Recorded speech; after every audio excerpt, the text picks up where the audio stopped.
నరేంద్ర గారు ఇప్పుడు ఏదైతే మన చలసాని గారు తోటకూర రఘు గారు చెప్తున్నట్టుకు ప్రణాళికాబద్ధంగానే ట్రంప్ వెళ్తున్నారని చెప్తున్నారు. కాకపోతే ఏంటంటే ఆ ప్రణాళికాబద్ధంగా వెళ్ళేటప్పుడు అమెరికా ఫస్ట్ అనే ఒక నినాదంతోనే వచ్చారు. అదే అమెరికా ఫస్ట్కి సంబంధించిన ఇప్పుడు చైనా ఫస్ట్ అని కానివ్వండి, లేకపోతే ఇంకా ఎవరైతే ఉన్నారో ప్రతి విషయంలో చూస్తే ట్రంప్ ఎక్కడ వేసినా ఏది చేసినా కూడా దానికి వ్యతిరేకతనే వస్తున్నది. కొద్ది అమెరికాలో కూడా అక్కడ వాళ్ళందరూ వ్యతిరేకిస్తున్నారు.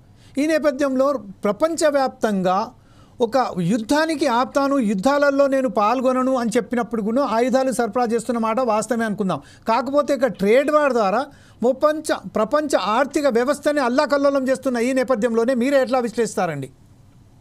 అంటే అమెరికా చైనాని రెండు పోల్చలేమండి. ఎందుకంటే చైనాలో అమెరికాలాగా ఎన్నికలు వెళ్ళి ప్రజల వ్యతిరేకత కానీ నిరసనలు కానీ చైనాలో మనం చూడలేం. చైనా అనేది ఒక క్లోజ్డ్ ఎకానమీ, అది క్లోజ్డ్ రాజకీయంగా. కాబట్టి ఇక్కడలాగా వాళ్ళు చైనా అంతర్గతంగా వాళ్ళకి ఆర్థికంగా అనేక సమస్యలు ఉన్నాయి.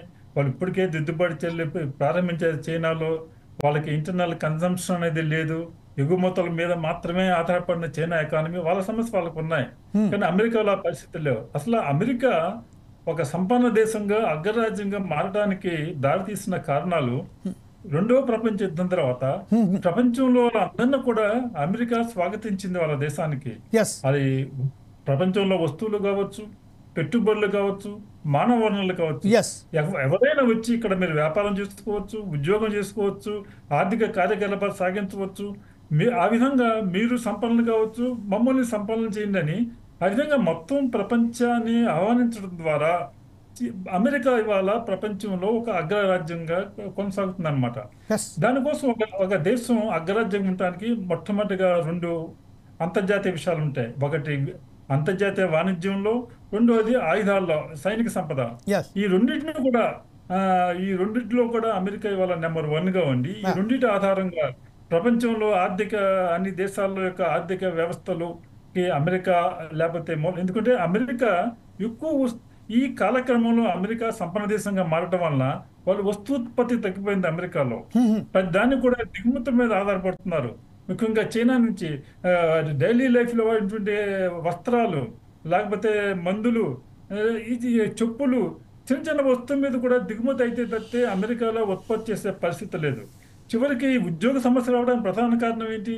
వాళ్ళకి నైపుణ్యం తగ్గిపోతుంది. అమెరికా పౌరులు వాళ్ళు నైపుణ్యం కలిగినటువంటి సాఫ్ట్వేర్ వాళ్ళు కావాలన్నా, ఆర్థిక వ్యవహారాలు తెలిసిన వాళ్ళు కావాలన్నా, సైంటిస్టులు కావాలన్నా అంతా కూడా విదేశాల మీద ఆధారపడుతున్నారు. ఈ దిగుమతి మానవ వనరులు కూడా దిగుమతి మీద ఆధారపడుతున్నారు. ఈ విధంగా మనం ఇవాళ అమెరికాలో నిరుద్యోగం అనేది ఒక సమస్యగా ఇవాళ చెబుతున్నప్పటికీ కూడా ప్రపంచ దేశాలతో పోల్చుకుంటే అమెరికాలో అంత తీవ్రమైన నిరుద్యోగం ఉందని మనం చెప్పలేము అనమాట. వాళ్ళ ఆర్థిక వ్యవస్థ ఇవాళ కూడా ఒక స్థిరమైన ఆర్థిక వ్యవస్థ ఉండి అమెరికా ఉంది వాళ్ళ. ఇవన్నీ కూడా ఈ టారిఫ్ వలన అమెరికా మిగతా అంతర్జాతీయమైనటువంటి నాయకత్వం నుంచి సామాన్యంగా క్రమంగా విత్డ్రా అవటం వలన, ఉదాహరణకి అంతర్జాతీయ ఆర్థిక సంస్థ నుంచి మానుకుంది, WTO నుంచి కూడా వెళ్ళిపోతాననేటువంటి బెదిరిస్తుంది. ఈ విధంగా పోవటం వల్ల అమెరికా తన యొక్క రక్షణ చర్యలు చేపట్టేటువంటి క్రమంలో ఈనాడు మనకు కనిపిస్తుంది. అయితే దీని ప్రభావం ఎంతవరకు వీటిని తట్టుకోగలదు అమెరికా? ఎందుకంటే ఇమీడియట్ గా ఇతర దేశాలు ఎవరైతే వస్తువులు ఈ టారిఫ్ వలన ఇతర దేశాలు కూడా సమస్యలు వస్తాయి. అయితే అమెరికా కూడా దీని వలన వాళ్ళ వస్తువులు యొక్క ఎగుమతులు, ఆయుధాల ఎగుమతులు తగ్గిపోతాయి, ఇతర సమస్యలు వస్తాయి అన్నమాట. ఇవన్నిటిని కూడా అమెరికా ఏ విధంగా ఎదుర్కొంటుంది, చేస్తుంది? ఎందుకంటే అమెరికా ఇప్పటికే మనం చెప్తున్నారు చైనా వల్ల ఈ టారిఫ్ వార్ల వల్ల ఎదురయ్యే ఇబ్బందుల నుంచి తట్టుకోవడం కోసం సౌత్ కొరియాతో, జపాన్తో అమెరికా ఇప్పటికే సంభాషణలు ప్రారంభించింది, డైలాగ్ అని చెప్తున్నారు అన్నమాట. ఆ విధంగా వాళ్ళ ఎత్తుగడలు వాళ్ళకు ఉంటాయి. మరో ఇంకా భారతదేశంతో కూడా వాళ్ళు సంభాషణలు ప్రారంభించారని చెప్తున్నారు.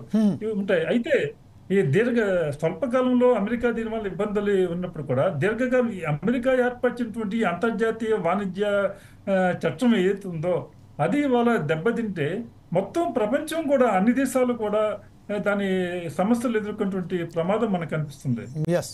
అయితే ఇదే పరిస్థితులలో ప్రస్తుతం మనం చూస్తున్నట్టే యుఎస్ఏడ్ అయితే బంద్ చేసేసారు. అంటే ఇంకొక విషయం ఏంటంటే ఆయుధాల సరఫరాలకు సంబంధించిన కూడా ఆంక్షలు విధిస్తూ కొన్ని దేశాలు కూడా ఆయనకు అన్ని ఆయుధాలు ఎందుకు సరఫరా చేస్తున్నారు అన్నట్టుగా అక్కడ అమెరికన్స్ కూడా దాన్ని వ్యతిరేకిస్తున్నారు. అదే నేపథ్యంలో ఇంకొక విషయం ఏంటంటే ఏదైతే సైన్స్ విభాగంలో రీసెర్చ్ విభాగంలో ఏదైతే ఉన్నారో వారికి సంబంధించింది రీసెర్చ్ విభాగంలో ఉన్న వారిని కూడా బయట తోలిస్తుంటే ఫ్రాన్స్ వాళ్ళని ఆహ్వానిస్తుంది. ఫ్రాన్స్ వాళ్ళని ఆహ్లాదించి రండి మా దగ్గరకు వచ్చి మీరు రీసెర్చ్ చేసేయండి అన్నట్టుగా మన వార్తలు విన్నాం. ఈ నేపథ్యంలో మీరు దీన్ని ఎలా వర్ణిస్తారండి? అంటే అమెరికాలో ఉన్నటువంటి ఇవన్నీ కూడా తాత్కాలికంగా ఫ్రాన్స్ ఎంతవరకు వీళ్ళకి అవకాశం కల్పిస్తుంది. కానీ అమెరికా వీళ్ళందరూ లేకుండా ఈ సైంటిస్టులు అమెరికా ఇవాళ ఇల్లీగల్ మైగ్రెంట్స్ అని ఎవరైతే అధికారికంగా కాకుండా అక్రమంగా వాళ్ళ దేశంలో తగిన పత్రాలు లేకుండా ప్రవేశించి అక్రమంగా ఉంటున్నారు, వాళ్ళ మీద మాత్రమే వాళ్ళ ట్రంప్ యుద్ధం ప్రకటించారు. అంటే చట్ట ప్రకారం అమెరికా యొక్క అనుమతితో వాళ్ళ వీసాలతో వచ్చిన వాళ్ళ మీద ఎవరిని వెనక్కి పంపించట్లా. ఉదాహరణకి చదువు అయిపోయిన తర్వాత కూడా ఉద్యోగాల కోసం అక్కడే ఉన్న వాళ్ళని ఎటువంటి అధికారిక పత్రాలు లేకుండా అమెరికాలో ఉంటున్న వాళ్ళ మీద వాళ్ళ సరిగ్గా ఏ దేశం కూడా ఆ విధంగా అధికార పత్రాలు లేకుండా ఉండే వాళ్ళని సహించలేదు.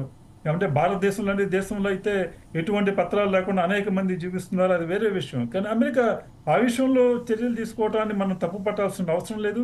అయితే ఆ వ్యవహరిస్తున్నటువంటి తీరే ఆయన మొరటగా వ్యవహరించడం వలన అంతర్జాతీయటువంటి న్యాయ సూత్రాలని ఒప్పందాలని అధిగమించి వ్యవహరిస్తున్న తీరే వల్ల ఆందోళన వ్యక్తమవుతుంది, అభ్యంతరం వ్యక్తమవుతుంది.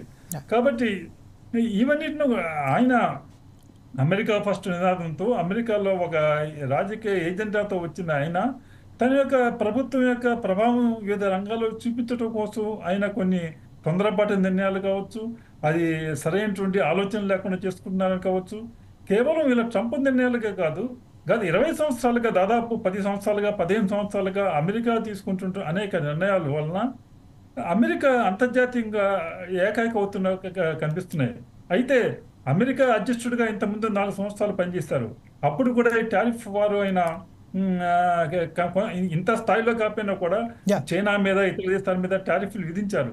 అయితే అనేక యూనివర్సిటీలు జరిపినటువంటి అధ్యయనాల్లో ఏం తెలియదంటే ట్రంప్ విధించినటువంటి టారిఫ్ వార్ వలన ఆ దేశంలో ఉద్యోగ యొక్క అవకాశాల మీద ఎలాంటి ప్రభావం చూపలేదని, ఆ దేశ ఆర్థిక వ్యవస్థను కానీ వాణిజ్యటువంటి అభివృద్ధిలో కానీ ఎలాంటి ప్రభావం చూపించలేదని తెలుస్తుంది అనమాట. అంటే తాత్కాలిక ప్రభావాలు ఉన్నప్పటికీ కూడా దీర్ఘకాలంలో వాటిని తట్టుకుని నిలబడేటువంటి శక్తి సామర్థ్యాలు, వాళ్ళ వ్యూహాలు వాళ్ళు అనుసరించేటువంటి అవకాశం ఉంటుంది. రైట్. రఘు గారు, ఇప్పుడు ప్రస్తుతం ఏదైతే మన నరేందర్ గారు అన్నారో దీనికి ఆర్థికంగా సంబంధించిన మన ఒక సమస్యను చూసినట్టయితే దానికి సంబంధించిన దీర్ఘకాలికంగా చూస్తే మాత్రం మంచిదే చేస్తున్నట్టుగా మనం భావించవచ్చు. కాకపోతే ఈరోజు ఏదైతే ఉన్నదో అతను ఇల్లీగల్